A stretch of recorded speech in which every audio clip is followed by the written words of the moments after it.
এই ব্রিজটা কবে ভাঙছে? হ্যাঁ, কালকে। আপনারা এই এলাকায় থেকে কিভাবে আসা যাওয়া করতেছে? ব্রিজটা ভাঙা, আসা যাওয়া করতে পারে না, এখন গাড়ি ঘর করে চলতে পারে না, যার বাড়ি যার ঘরে থাকুন না, পার হইতে পারে না, ব্রিজটা ভাঙিয়া গেছে। আপ কেমনে হাঁটব? জল বেশি, যেতে পারে না, আইতে পারে না, সবাই ঘরে বদ্ধ হয়ে বাড়ি থাকুন লাগছে। কোনো গাড়ি ঘোড়া যাওয়া যায়, বাইকটা যাওয়া যায় না, ওখানে সবাই ঘরে বন লাগে যাওয়া যায় না, রাস্তা বালানা ভাঙিয়া সব গেছে। স্কুলে যাওয়া যায় না, ছাত্র ছাত্রী সবাই ঘরে এখন থাকা লাগে, সবাই যাওয়া যাইতে পারে না। চিন্তা করবো আমরা, রাস্তা তো ভাঙিয়া গেছে, এখন যাইতে পারে না, ঘরে থাকুন লাগে, পড়াশোনা করেন যাওয়া যায় না। ওখানে আপনি বর্তমানে সরকারকে কি বলবেন?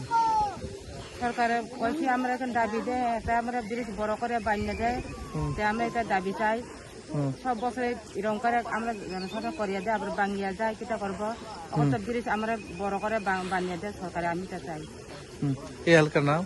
এলাকার নাম আমার এই বাড়ির নাম মঙ্গল সদার বাড়ি। মঙ্গল সদার। তারপরে পঞ্চায়েত কোথায়? হ্যাঁ, পঞ্চায়েত কোথায়? পঞ্চায়েত চালতাবাড়ি। ব্লক হেজামারা। হেজামারা। আপনার নাম? উর্মিলা দেববর্মা। কত ফ্যামিলি আছে আপনারা এই এলাকায়? আমরা ফ্যামিলি কত ফ্যামিলি আছে টোটাল? আমরা বাড়ি না তো সব তো এরিয়া তো 3-4 পরিবার, 3-4 হাজার পরিবার এলাকা। অসংখ্য ধন্যবাদ।